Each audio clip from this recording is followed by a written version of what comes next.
are back with me, Bobby B, on the Tilt and Shift Photography Business Podcast. And I have a little diversion from our frequent guests. Today we're talking with an adventure photographer. We usually talk with wedding and family photographers. Today we are branching out a little. We're getting adventurous. So, my guest today, she is an award-winning photographer. She's a graphic designer, she's a videographer, she's a creative director, and she is a competitive ultra runner. Be still my heart. So, she quit her corporate job in her late 20s and she started on this path of this very unconventional career as a female outdoor creative. And it allows her the life she wants to live.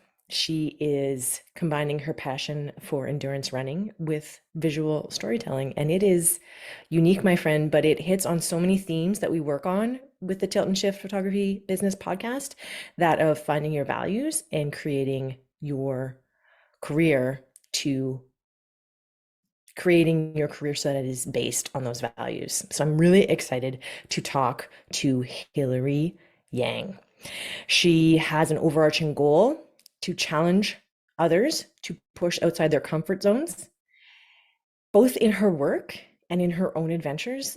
This woman is inspiring. She's doing it. And I am so stoked that she is here. Hilary Ann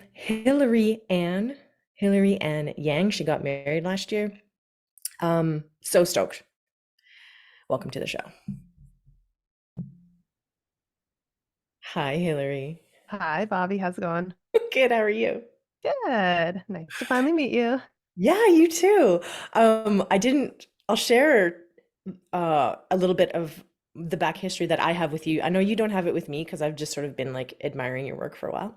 But the the Thank you. story is Hilary is a competitive runner, as I mentioned in the introduction, and I fancy myself a runner as well.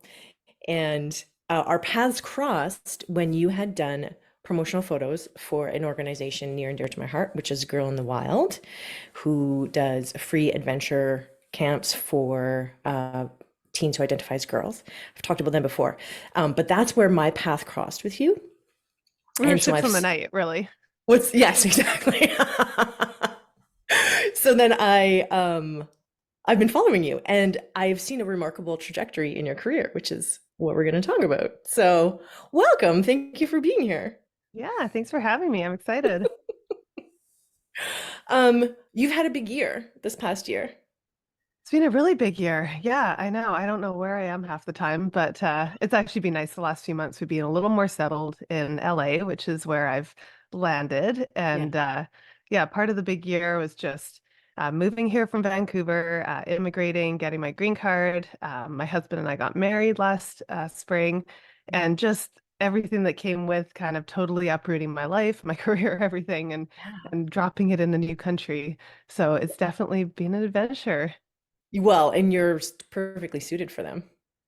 Yeah, I mean, right now I'm really like happy with my life choices because it's raining nonstop in Vancouver and Yeah. it's like nice and sunny here. So it's kind of funny.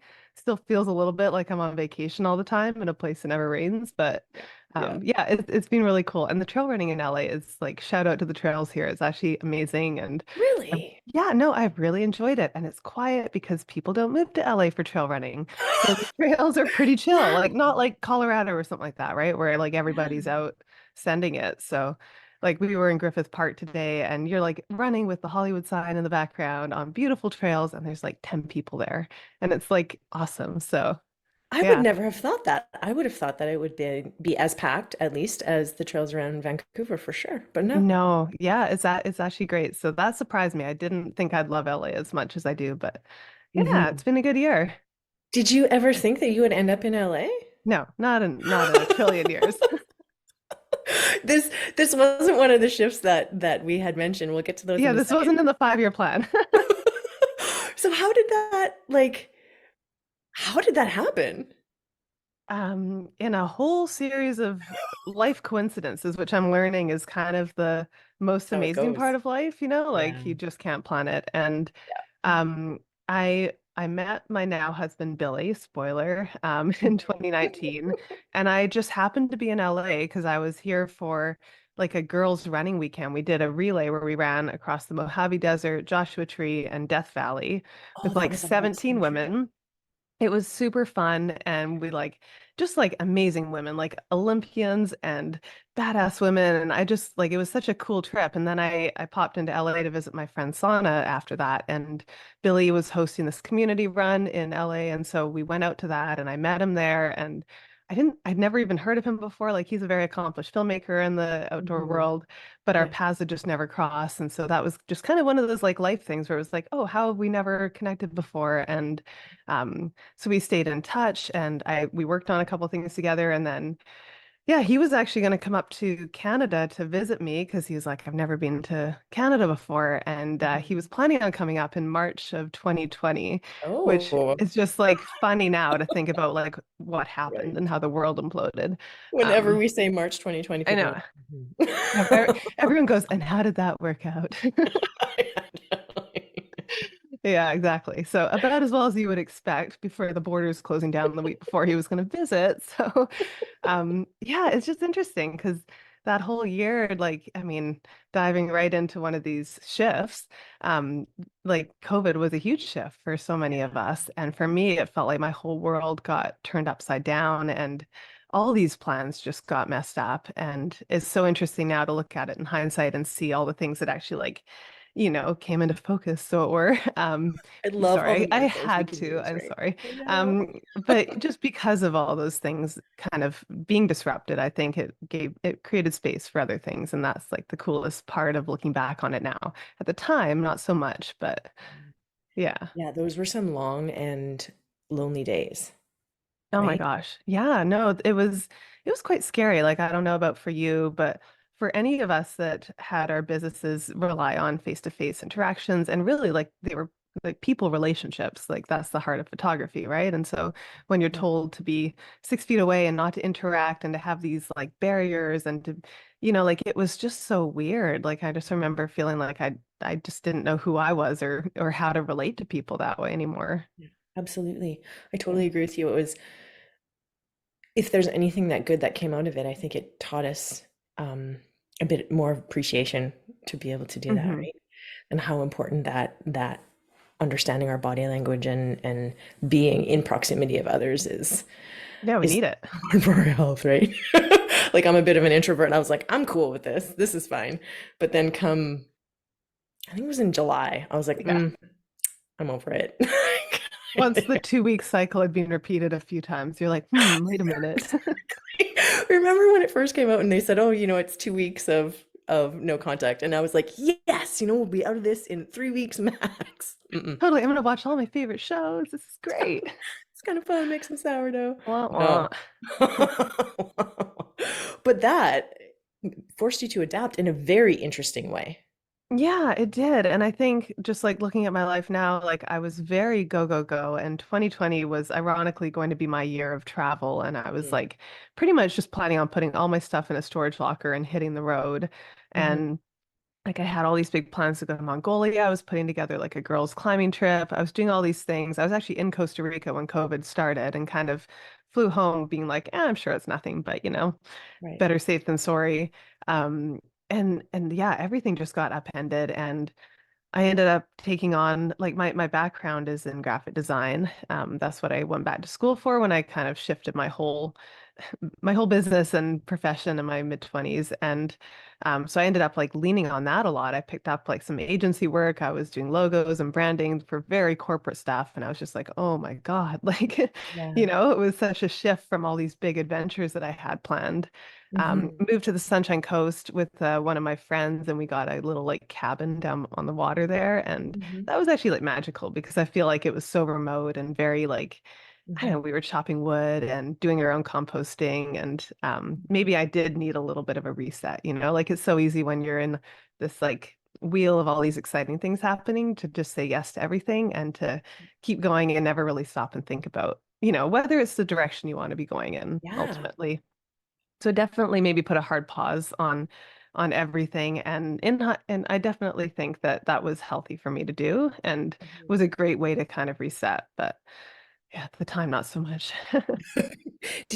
So you had COVID started, so then you did a little bit of a pivot. You were I did just to give us a little bit of background of what was kind of going on just before that, because my listeners aren't necessarily aware of how an adventure photographer exists, and it's Yeah. very attractive. So in the like years, so I'll back up a little bit. So I had a corporate job and I was there for 7 years working in government road safety. It was really exciting. Um, and somewhere along that path was just when I realized like I could keep doing this for the next 30 years. And I really don't want to keep doing this for Right. the next 30 years. Yeah. But it was a comfortable job. It was a great job. And so it definitely took me like a lot longer than I would care to admit to actually pull the plug and to leave, like I got to the point where I picked up the photography and I'm self-taught and I just took my camera everywhere with me on my adventures and a lot of that was just inspired by the places that I was going when I was training. Like when you live in British Columbia, it's just so beautiful and you're in the mountains in Whistler and I just kind of felt like I wanted to tell those stories. So Mhm. my photography was born out of that love of adventure and I used everyone I knew as my guinea pig, like all of that. And then it just kind of grew and I was getting these cool job opportunities and like getting to go to like amazing places. And I actually went to the UK on like a long weekend because I didn't have any more vacation time for this like fun trip that they invited a bunch of like photographers and journalists on. And that was sort of when I started thinking like, I wonder if I could do this like as a thing, and make this my full-time job. And so the years before COVID, the couple years before, I went to Kenya for a trip. I did a lot of just like adventuring and racing in the US. Just kind of like it's incredible. Like it's such a great community of people too, and I Mhm. love storytelling, and I just felt like passionate about that. And I think as a runner, becoming a photographer, I just like kind of understood where these moments were going to be, Yeah. and I was good at anticipating like exactly where I needed to be for the runner to stop in front of me and puke, like right there, or like whatever that moment was, I could kind of see it coming. I did a lot of cool things like there's a race down in Costa Rica, a 6-day race, and I started photographing that every year. And that's like in the jungle and you're sleeping in tents and you're very like involved in the whole thing. So even though I'm not racing, I felt like, you're as much a participant when you're out there photographing something like that. So Yeah. that's like I loved it. And that's where I was going. Like my whole direction pre-COVID was like pitching brands basically on the concept that I had and then basically using that support to go and do the adventure that I wanted to do and Mhm. tell stories around it, but like I totally was like there's a model here for me traveling the world and went to the Himalayas a few times and did some really cool trips and met some amazing people that way. So that was definitely where I was just planning out these big massive trips to places that I'd always wanted to see and then finding brands to come on board and support my vision. And, I Mhm. was like, I'll make it really easy for you. This is what I want to do. And you just have to, pay me. Yeah, yeah, yeah. And so yeah, that was my business before COVID hit. And it was great. I probably would have kept doing that for a lot longer. Yeah. And it's interesting now. I definitely am leaning more into that again, but for the last few years, I did shift a lot and I've learned a lot through that shift. Hmm. And what did you shift into? Because what you created was something that was very fascinating. Yeah, it's been interesting. I did the graphic design and then I started doing some more video work and kind of working on that um and then I there was an opportunity that came up to work with a series of 200-mile races in the US, and they were looking for like a photography team.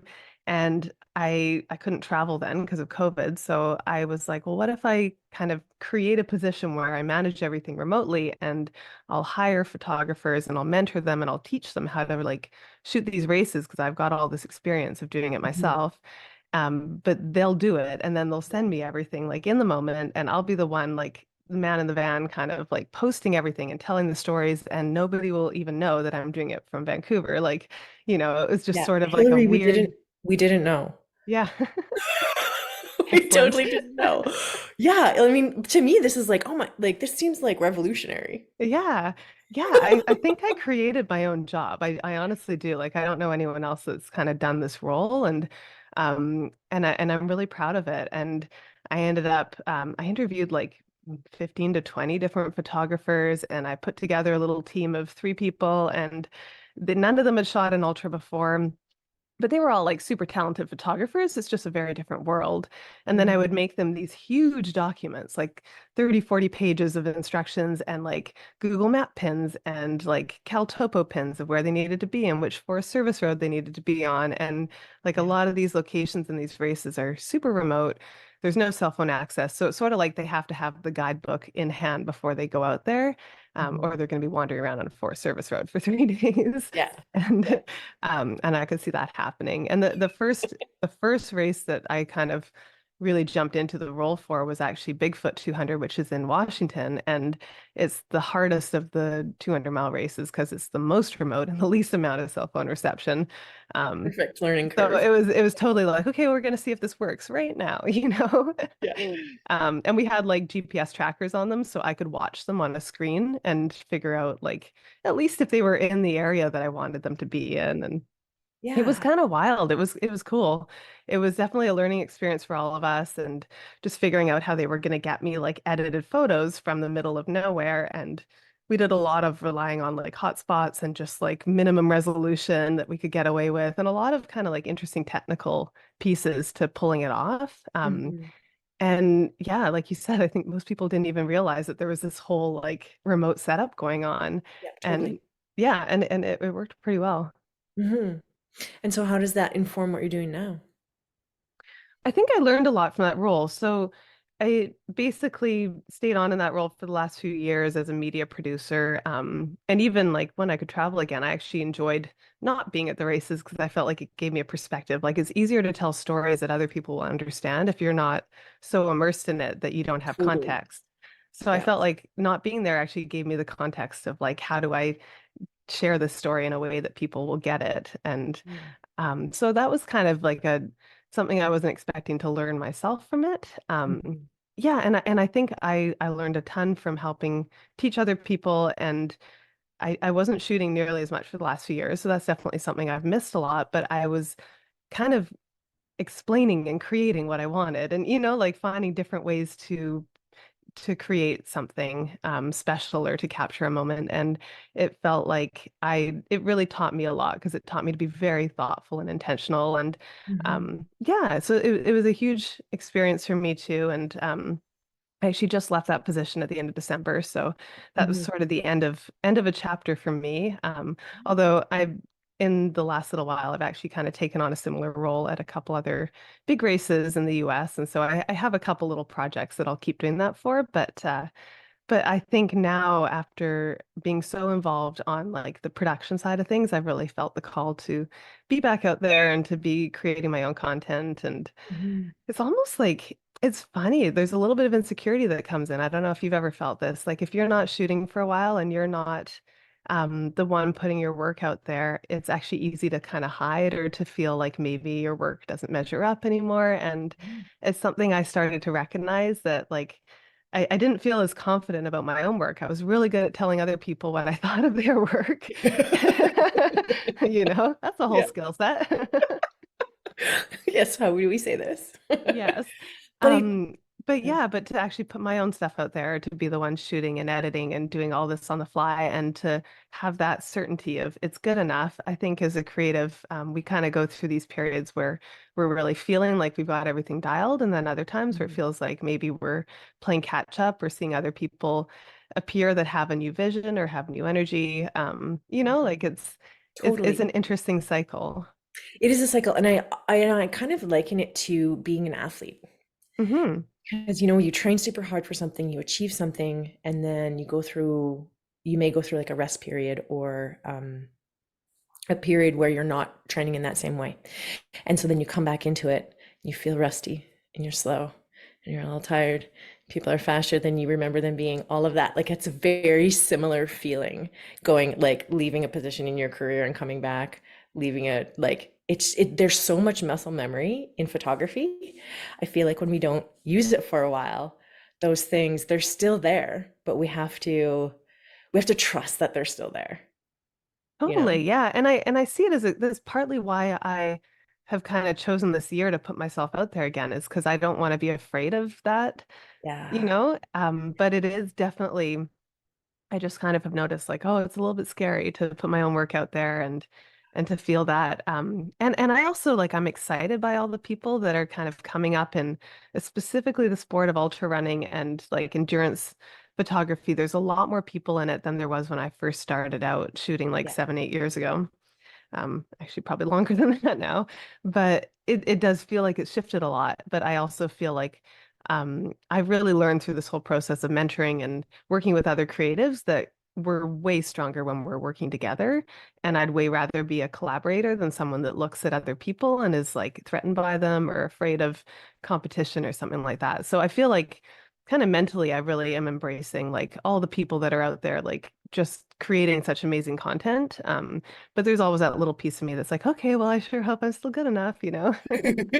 Well, it's like having community over competition, right? Hmm. Or using that competition um, more as inspiration to like spur yourself on rather than as intimidation, inspiration versus intimidation, right? Yeah, absolutely. And I think that applies to like every part of our lives. I never want to be someone that looks at other people and it like doesn't feel excited for their growth or want to cheer them on too. And I do believe that that makes me stronger. So, yeah, it's definitely like I'm really excited for this year. I've got like a lot of things coming up and just sort of like putting all the pieces in place now. But Mhm. I think I'll look back on the year and there's no way that I would regret taking that jump back into Yeah. the mayhem. Yeah. What's something that you love about the mayhem? Um, I think I just love the energy. I think I love like I love being at races and just seeing how many people have had their lives transformed by finding something special about being outside. And, as a photographer, you see the whole pack. Like you see the elites at the front just crushing it, and then you see the people at the very back who are working just as hard and just not moving as fast, but they're working just as hard, And it's Mhm. like, I think that that's sort of helped my own running and like my competitive running. I definitely feel like it's shifted my mindset because you really recognize like at the end of the day, we're all just like doing our best, and it's you can't control anything else. You can't control who else shows up in the race or on the media team or whatever else, right? Like you just have to focus on just like being your best. And so I do enjoy that. I think I kind of thrive off of that. There's like Mhm. a funny photo from Western States 100 last year, and it's someone took a photo of the media at the finish line, and it's like 10 deep of people. Like I remember someone had their like 70 to 200 lens stacked on top of my head. Like I was kind of aware that I should just not stand up suddenly or I might have a concussion. Um, and that's just like kind of crazy because it's grown a lot. And it was like Yeah. there's probably like 50 photographers all trying to get the one shot of the one person crossing the finish line. And even that is sort of like, oh my God, like how am I going to make mine different or make Right. mine stand out if we're all standing here with the same lenses on and very similar cameras? Like Yeah. technology now is so, like it's degrees of separation. Yeah. Um, it's definitely like, okay, like there's a challenge in that to find the moments still and come up with something Yeah. different. So this brings up I talk with my students about this all the time, is how do you stand out when we're all more or less doing the same thing? So what is your process to stand out? What does that look like for you? I think I really lean on my background as a runner because I still think there aren't a lot of photographers that are athletes as well, and especially women. And I do think even if I'm standing there and I'm taking a photo at the same time and place as a guy, we're going to see something different.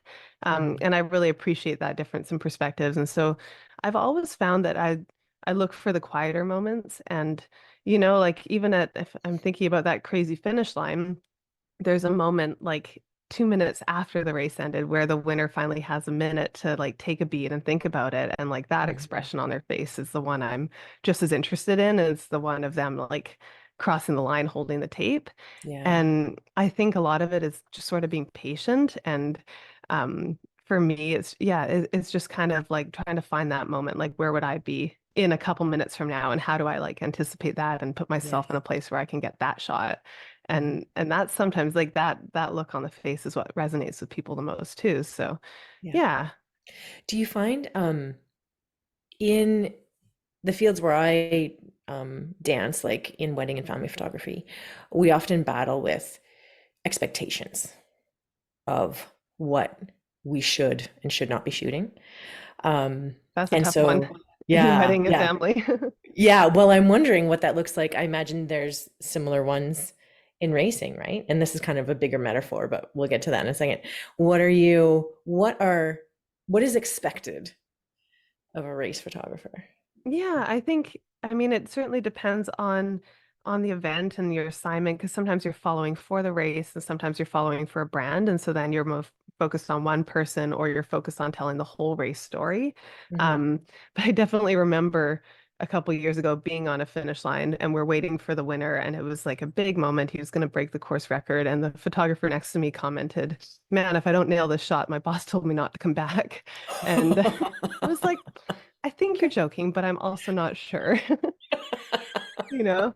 So there's Yeah. definitely, especially in a field where you're more or less all contractors and freelancers, there's not a whole lot of security. And so there is a part of it where it's like in that moment you're as good as that shot, like and Right. especially if you're competing for it. And I think family and wedding photography would be extremely difficult because you can't really back up and ask someone to like redo the first kiss or something like that because you didn't get the focus right, Like there's a Yeah. lot of pressure in that as well. Yeah, I think And I there's some think probably quite similarities. similar. Yeah. Yeah, I totally agree. My something that I really struggle with though, like as an artist, is I'm not interested in those expected shots, you know? But they are. Yeah. Well, no, not necessarily. And so Mm. this is where I think that we as photographers can have a stronger impact and stand out is when we don't shoot what is expected. In the same way that you're saying, okay, I'm going to get that shot, but I'm going to wait for this one because that's the one that speaks to you as the Mm. artist, Yeah. right? So true. Yeah. Do you find yourself, do you ever have to battle between those two things? Or like, what would happen to Hillary if she just shot what she wanted rather than what was expected? I mean, I think I'm lucky because I'm at the point now where I've been able to tailor what I do. Like the I don't shoot a lot of races anymore because I did make a conscious choice that I don't just want to be a race photographer. That was part Hmm. of why I started moving into producing media is just trying to figure out my place. But for me, I found just photographing races, I started to do the same thing over and over again, and I hate that. Like Yeah. I really do. And after a few years, if I'm just like, yep, I know the spot, I know where to be for sunrise, like, boom, Right. nailed it, then Right. I'm doing something wrong. And Mm. so for me, it's all about that challenge. So I do feel like a lot of it is learning to say no and learning when it's time to move on from things that aren't Mhm. challenging you, and then learning the clients that do see your vision or do want to think outside the box, right? And it's hard, especially as a freelancer, when you don't know where the next job's coming from to say Yeah. no to things. Yeah. And that's probably the biggest lesson that I've had to learn is being comfortable saying like, no, I don't think this is right for me. But this person would be great for it. And that's like, there's always that moment of like, oh God, like, Totally.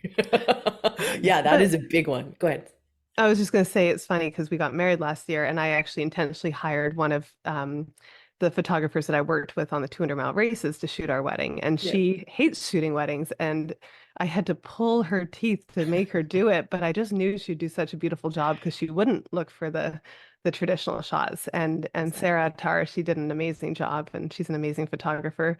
But yeah, it's funny, like I instinctively sought that out myself, just like not wanting those cliche shots. But Yeah. yeah, I think it's mostly about communicating and making sure that the expectation is really set, right? Because no one wants to go back and have that conversation later and then find out, oh, they did expect me to Yeah. get this and all Yeah. that. So learning how to just like know exactly what your vision is, exactly what you plan to deliver, and then making sure that's very upfront.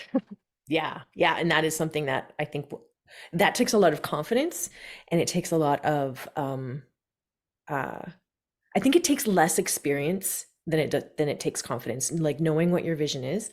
And sometimes I see newer photographers um not having the irony in not having vision when you're a photographer, right? Just sort of floating along with it and then Hmm. taking what's coming to you. And then suddenly you're doing this when you never even gave yourself the opportunity to think, to actually think, what do I want to do? Totally. And that's, yeah, I think for me, that's something I've learned with experience. I mean, if you're a newer photographer and you have that confidence, then I salute you. Hmm. It's hard and it's taken me a long time. Like I've been working for myself for almost 9 years now, and it's like at least to the 5 year mark, I was still saying yes to everything and Yeah. just kind of like making it all work. And yeah, but you do sort of feel at some point that you're no longer driving the ship and Yeah. Yeah. you're just kind of along for the ride. And I don't think that that will grow you creatively. I think you kind of stay where you are then. And at some point you have to step back and be like, no, I'm gonna pause. And for Hmm. me, I do that every like December, January. Like I'm rarely working anything over December, January, and it's nice because it kind of coincides with the holidays and stuff. But it's also like me intentionally setting like what I want for the following year and just sort of removing myself from all the things I've done in the last year. And and it's Hmm. funny for me, last year was actually not a hugely satisfying year creatively because I had so many life pieces going on. And when I stepped back and I looked at the breadth of what I'd actually done, I was kind of like,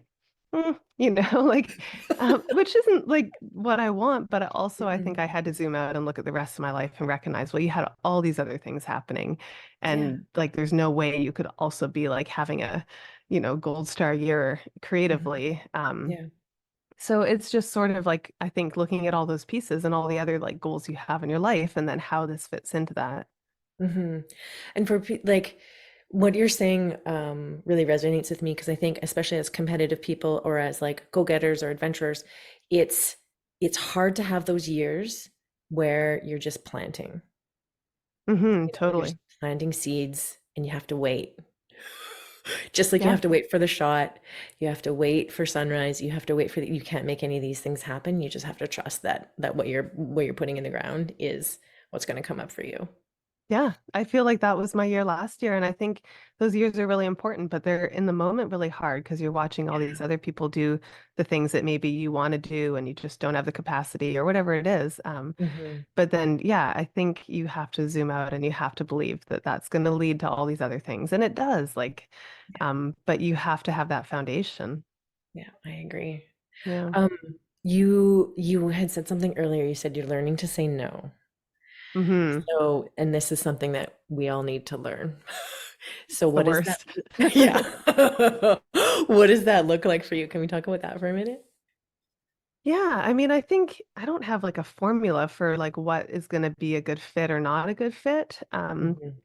But I think now I just ask a lot more questions before I agree to something. Like I think at first I'd get the email being like, "Hey, we have this opportunity or whatever." And I'd just be like, "Yes, I'm all in." Like, Yeah. pitch them something that I'm pretty sure they'll go for and like, like kind of even undersell myself to get the job or whatever it took to like be the one that got to do it. And now I've learned like for one, not to do that. And for two, also just to really like think about the job and not be afraid to kind of go back and to make sure that it's clear. And I actually think that clients respect you a lot more when you do that, and it doesn't deter them. It almost makes them realize like, no, you know your own worth and you know your value as a creator and you know what you bring to the table. And I Hmm. think that it makes them treat you differently than all the people that are newer that are just jockeying for whatever they can get. So Yeah. it's a hard thing to learn to do, and it's hard to walk away when it just isn't a good fit. But I've actually had times where the clients come back for a different project and be like, "Hey, like we do have the budget now, or we do have like I think this is more in line with like what would work for you and resonate for you and like let's chat about that." So it is cool. Sometimes, like you said, it's like planting the seeds and sometimes you have these conversations and then it's okay to walk away and it doesn't mean that door is closed if you handle it well and you're really Hmm. clear with them. It just means that that one wasn't the right fit. Yeah. Yeah, I agree. I think it works out in lots of ways in terms of um being able to have that conversation. Like if you have your vision, you have like what you want, and it doesn't feel like this scenario is going to work out for us. But if you make that a if you leave the door open or like look at it as like um um no is a not right now versus like a flat no and I'm gonna burn this bridge like it doesn't Bye.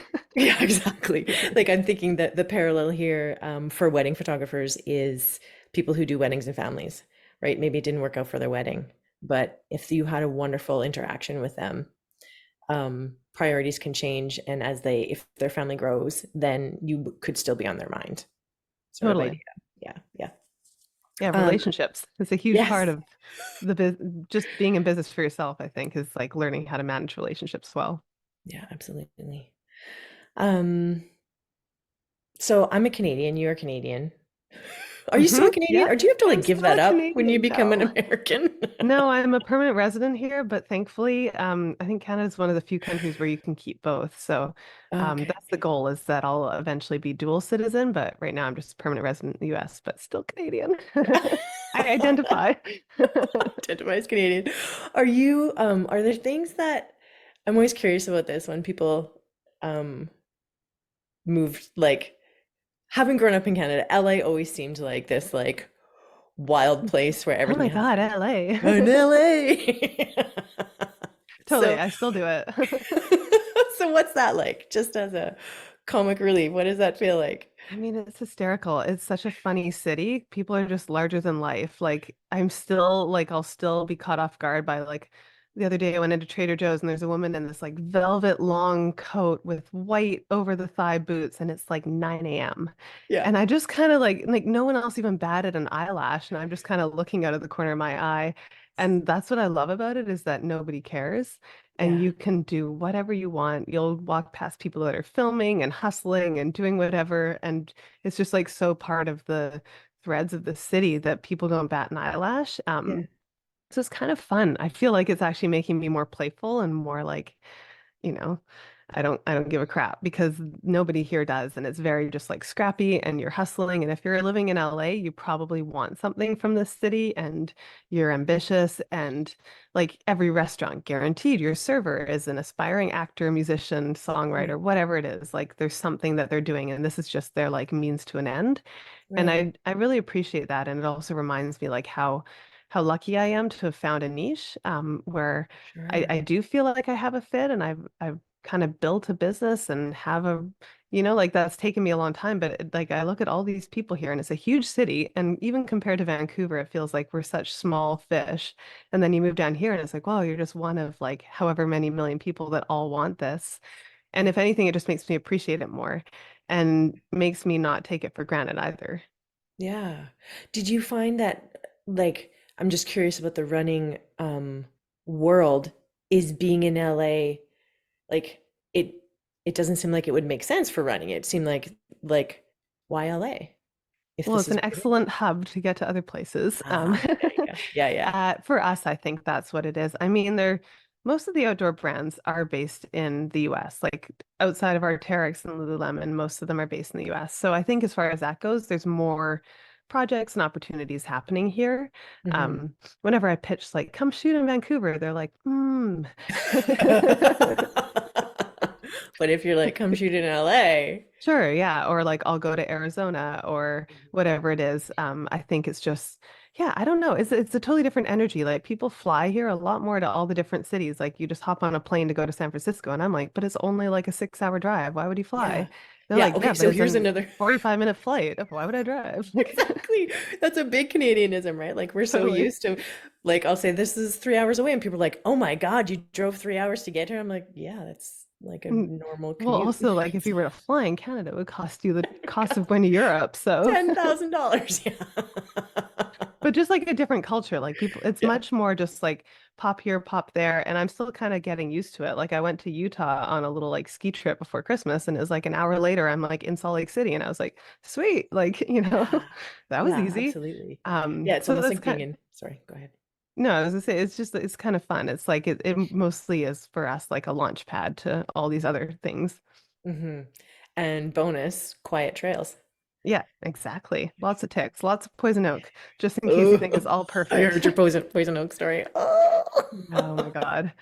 Yeah, there's a few things that I'm like, oh, we don't have that in Canada. Yeah, I'll take yeah. the bears. Do you saying like all the things that are kind of like standing out at you in LA? Do you work on any personal projects? Like, is that something that calls you that you would do something like that? Yeah, well, new this year. Definitely that's where I'm trending more. And so I'd say for 2024, I'm leaning more towards a balance of like 60-40, like personal projects and brand projects. And Hmm. so I'm still kind of mapping it all out. I started a YouTube channel before I moved down here, and then in the chaos of moving and everything, I just couldn't sustain it. So it was sort of this like sad little thing because it got off the ground to a really good start, and then it just kind of like, you know, and I hate things like that. Like that really bugs me that that happened, and I felt Hmm. like I had a bit of momentum and then it disappeared. But again, part of what I'm working on is not beating myself up for things that happen and just kind of pivoting. And it's like, okay, well, you can try again. And so I definitely am wanting to do more storytelling, more video storytelling. I think if anything, like I'm seeing photography as a tool within my storytelling, but I also feel like Hmm. it's important to look at the whole digital landscape Hmm. and to find people and to reach people, you're always trying to like keep up. And so I'm definitely doing more video. I'd say like probably like 50-50 video storytelling and Hmm. photo now. But yeah, so this year I do want to do a lot more of like documenting my own adventures and that's kind of why I'm putting my own races back on the calendar and Yeah. coming up with some things that like I care about that I want to share with people. So yeah, Hmm. it's just like there's seasons to everything, right? And I do feel Yeah. like the last few years of working on other people's projects and supporting other people has only made me better. Like it's made me better at the business side of running a business and how to communicate and how to like really understand what I'm asking for from something. And then now I'm going to turn around and I'm going to try to apply all of that I've Yeah, bring learned. all those pieces together. That's Hmm. something that I've kind of been learning in this last year. I'm someone who, um, when I close a door, I like nail it shut and super glue it and like never look back. Like I, Yeah. like, Like that would be a like failure to go back. totally. Yeah. But in the last couple, yeah, yeah, failure for sure. But in the last couple of years, I'm certainly in this last year, I'm really appreciating how all of those pieces are starting to dovetail together. Like all of my experiences, like even working like as a cashier, working as a dietitian, working as a CrossFit coach, like working as all these different things. I'm like, oh, all of these periods are coming together so that I can truly do what I want to do, you know? Hmm. Yeah, Um, and that's really like it's trippy, isn't it? Right? Because at the mhm, time they're not connected at all. And I mm-mm, mean, I'd say even your work as an educator, like all of that informs who you become and it's like, yeah, I don't know. Like I don't regret any of the like diversions that I took. And I'm sure probably the same for you. Like it's just kind of mhm. interesting how it makes you like a more well-rounded photographer or Yeah. storyteller, if anything. Yeah, and they have more gravity than I realized. Mm. No, like they have more like presence in my life now than I realized because I had closed that door and like, well, that chapter's done. Now I'm moving on to this thing. So I was compartmentalizing those pieces. Hmm. Hmm. But yeah, as Instead we of get, like seeing how they help you. And yeah, yeah, yeah, that's cool. totally. I'm super Exciting. excited for you, Hillary. Yeah, thank you. Yeah, Yeah, and it's I gonna be a good love year. that you share your adventures and yeah, I thought I've just always kind of followed along with you. And I thought, well, I'm going to try and get her on this podcast. I know she's not in this genre, but I think the way you move through the world definitely feels like um, you have some wisdom to share and some inspiration for all of us. I appreciate that. And I think it's just whatever like your area is, we're all looking to distill like our life experience down to something that's meaningful and that translates into something that other people can understand. And so there, I think there's a lot of similarity and it really is the same thing. Like what I'm looking for in running is like a photo or a moment that captures like the why of why that person's out there. And and it's the same thing in any field. It's like you're looking for that moment where people go, oh, okay, I get it, why they'd put themselves through that or why like why they are where they are. Yeah. And I think that that's like a beautiful thing as a creative. And it's like it's sort of my North Star. Is just like always trying to find that moment that makes other people understand why Yes. that person would be out there. And I think you can apply that like to all these different areas, like whether it's capturing the love that two people have for each other, or family has, or the innocence of, like whatever that moment is. It's just like that's something that I'll never lose either with photography. Like as much as I'm kind of transitioning to more video and other like methods and means, but I love that moment and that freezing of time. And I feel like that's, it's special. Like I feel like I look at a photo and I actually take the time to let it sink in. And often in a Mhm. video, it's just like going by and, Yeah. like you don't really pause and like really take in what's going Yeah. on the same way. So yeah. Yeah. Well, that brings up a question that I'd like to ask you actually. Doing that transition, what is that experience like between, and I think you kind of just summarized it right there. Has that been um like has that been a challenge? Has it just been like these like a natural evolution of what's happening that, or does it feel like a pressure with social media and how things are moving towards video, or what does that look like for you? I think for me, it's just part of my whole like I need to challenge myself, and so a lot of it is just like, okay, well, I have a pretty good handle on photography, and I mean I'm still kind of going back into it myself right now, but I do feel like I just want to push myself, and like when I went to school for graphic design, the program also like dived really heavily into animation and editing and stuff, and so I do have a background in that, and so I think for Mhm. me, it's just like a way of bringing all these skills together Yeah. that I love. It's like a personal challenge. And also, it is an interesting way of telling a story. It is different. And it's like, I feel like it'll only make my photography better. Like the two things complement each other really well. Hmm. And I mean, it's definitely a challenge because I've learned that I can't do both at the same time. Like Yes. you do have to pick. Like I'm totally the type of person that's like, yeah, I can get that in video and we can do it again and get the photo. And I've had to realize like, no, like for depending on the project, pick a lane and Yeah. stay in that lane. Yeah. Um, but I do think that yeah, it just like it opens up another perspective and especially seeing like my husband Billy, he's a really good storyteller and he's really good at capturing like the essence of a moment. And I think I'm kind of intrigued by that and trying to Mhm. find that in video the same way that I like intuitively have it with photography, Yeah. you know? Yeah. So, Yeah. It's funny that you mentioned that about Billy because um I had been following him just from like because he has such, and I think what I love most about his work, so he, just for people who don't know, he does a lot of videos of his own races and his own trials in amongst all of these other people that are obviously there, all the front runners and stuff. Um, but the videos that I love the most are from his perspective, hmm and because yeah. he's such a good storyteller. He is, and he's Yeah. very much not an elite runner. And I think like it's quite incredible. Like he had a video come out, it was like 6 years ago now, called The Why. It Hmm. was on one of his 100-mile races, and we still get people coming up to us at races, just like looking him in the eyes, shaking his hand, and being like, I'm here today because I watched that video and you Yeah. made me think I could do it too. And I just think like that's the biggest gift you could ever give someone is to inspire them to think, wow, like not only is this crazy and whatever, because we see a lot of that. You see all these like, I mean, hype moments on TikTok or whatever it is, where you're like, holy shit, they just jumped off a cliff, like, whoa. But to Yeah. actually make people think I could do it too is another level Another of level. storytelling. And I think that's really impactful, and Hmm. that kind of gets at the heart of like what I want to do with my career. And I know Yeah. Billy and you as well. It's like you want to make other people feel empowered to go and do the same thing or to feel like they too can live a life that is bigger than maybe they thought it could be, whatever that Hmm. looks like. You don't have to run 100 miles to feel really alive, but I Hmm. think just being able to resonate with people in a way where they want to push themselves a little bit. Yeah. What empowers you, Hillary? Where do you find that? I mean, I think I find it, I think Billy and I connected because we both share that love of finding those moments that other people can relate to.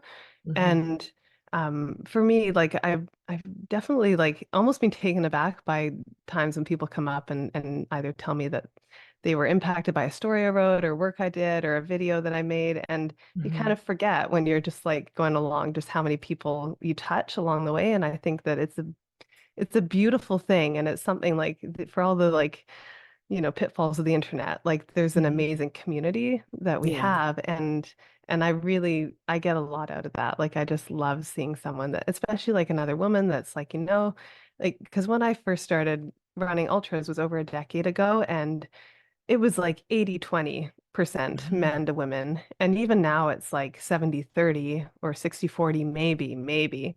And so there's still a lot more men than women. And I do believe that it is really important to just be someone that encourages and be someone that lifts other people up. And I Mhm. love to know that kind of what I'm doing and what makes me alive is also like something that someone else wants or has found because of that. So Yeah. yeah.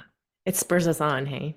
It does, yeah. And I mean, sometimes I have to remind myself of that when I'm suffering somewhere and or you're getting up before dawn and like you're shaking, you're so cold and you're hiking up somewhere to get this shot for sunrise and you kind of have that existential moment of like, does Yeah. this really matter? Like, will anyone even care if I go out and get this shot right now? Like, I don't.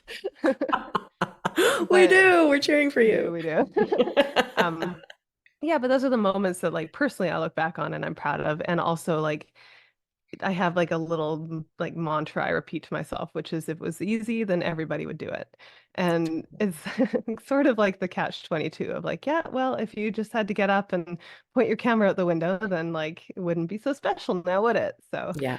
Yeah. And this you is know, really special. This 178th mile is really yeah, it special. better be really special.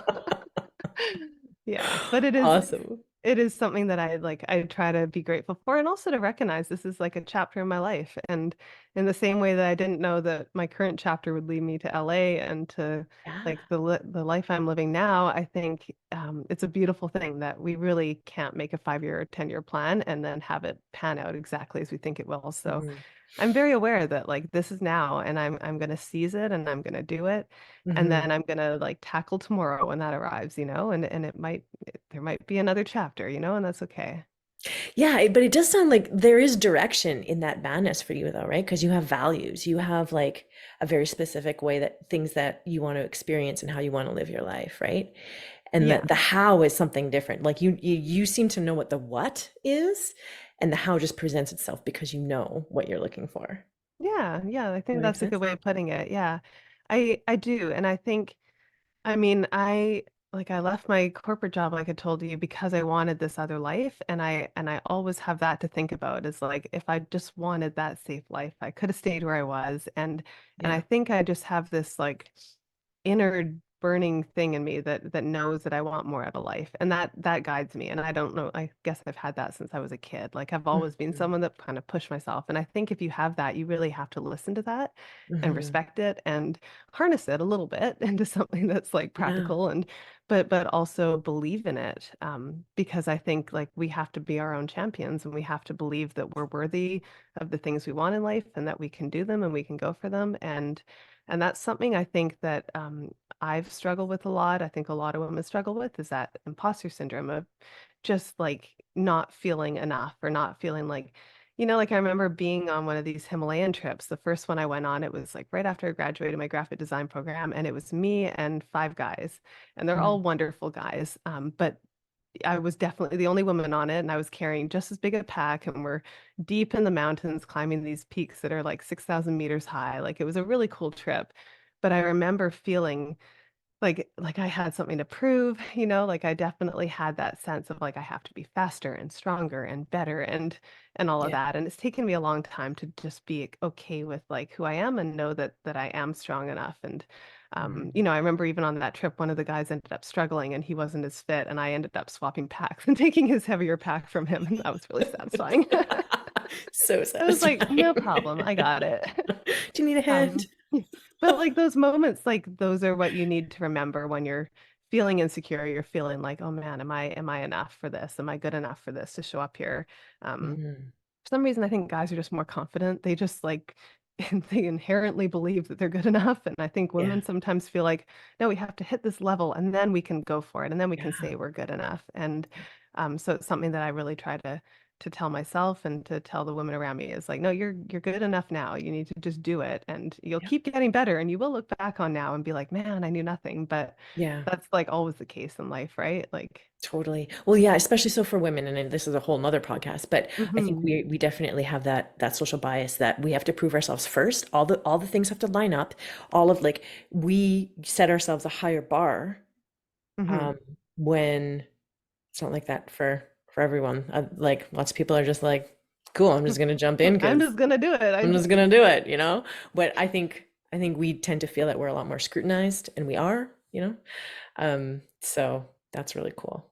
That's Yeah, and I believe in working hard and showing up, and I believe in um, I should be hired because I'm the best person for the job, not Mhm. because I'm a woman or not because of that. Like I just I believe in being the best I can be, and I want Mhm. that to drive me, but I also try to recognize that there is a part of me that's always like doubting that, and I need to kind of just like overcome that and be like, nope, Yeah. you're good enough. So, You mentioned being a kid, and I often think about what my 15-year-old self would say, because when I was 15, things were particularly tough.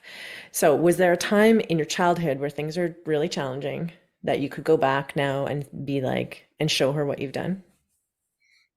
yeah, I mean, I had an interesting childhood. I grew up on a farm and I was homeschooled, and so I actually feel like my childhood was more about being this creative person without even knowing that that was like being instilled in me, was Oh, being wow. someone that lived Yeah. my life outside the box and didn't have a conventional upbringing. And I spent my time like climbing trees and, creating these like fantastic stories and playing them out Oh, and like wow.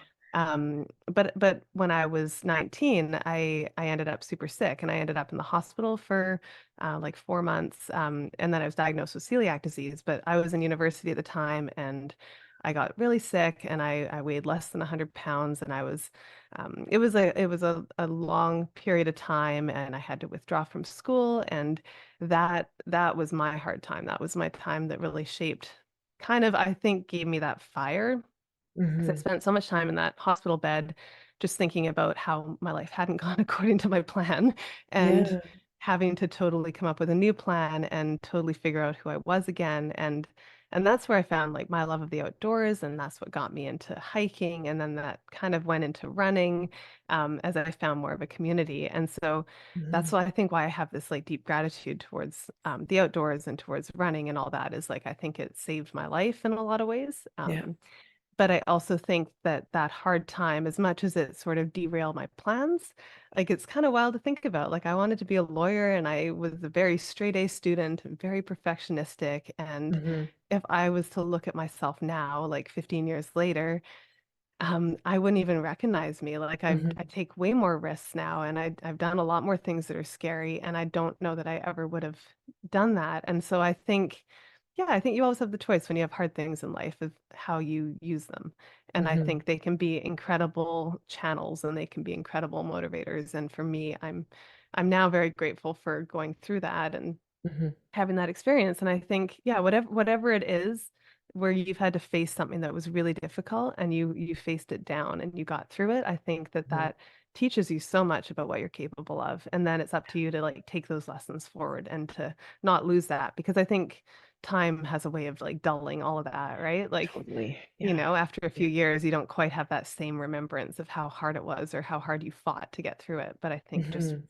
you have to kind of keep that present and keep that as the North Star of like why you're doing these things. Yeah. And what a beautiful metaphor for running an ultra as well, right? You go Mm, through all of those things in the span of 6 to 12 hours.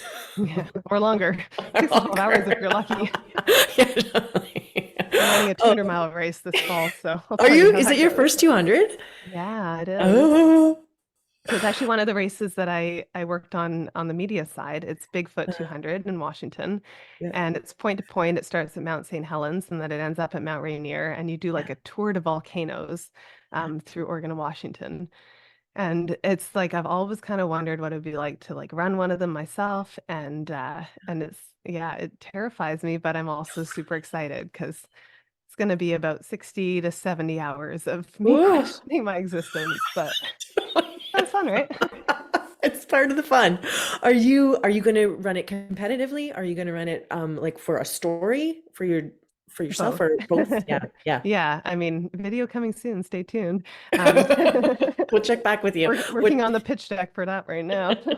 Um, yeah, no, I do want to tell a story about it. And that'll probably end up being a little bit of a larger story about my own running journey over the last decade. Yeah. And it does feel like a very fitting end to this chapter. And the photography team that I worked with at Destination Trail, they're all still going to be involved. And so they'll all be out there shooting the race. And Mhm. I feel like it's just like a really beautiful way for me to kind of end that. And It's perfect. yeah, yeah, it felt poetic. Painful and poetic. Exactly. Oh, Hilary, it's been such a pleasure. Thank you so much for doing this. Yeah, thanks for your time, Yeah, Bobby. It's so nice to connect with you. If you're in LA, let me know. I will actually. Yeah, please do. It's not raining here. Yes. Oh, okay. Awesome. Thank you so much, Hilary. Yeah, all right. We'll Okay. chat with you soon. Bye. How was that for an interview? What a lovely person. Um, Inspiring in so many ways, but something that I super love about running is just the number of metaphors that you get out of it. So I'm going to have fun creating the little coaching tips from this interview. Huge thank you to Hilary Ann for being with us today. And I hope for those of you who have not thought about photography outside of wedding or family photography, that this kind of spurred you in some interesting directions, taking your what you're passionate about and how can I shoot that. I often talk about personal projects with people, mentioned it with Hilary. Looking at your life as something that you can tell a story about, and oftentimes that can lead you into some very cool directions. So thank you for being here today. I really appreciate you, and I will talk with you in the next episode.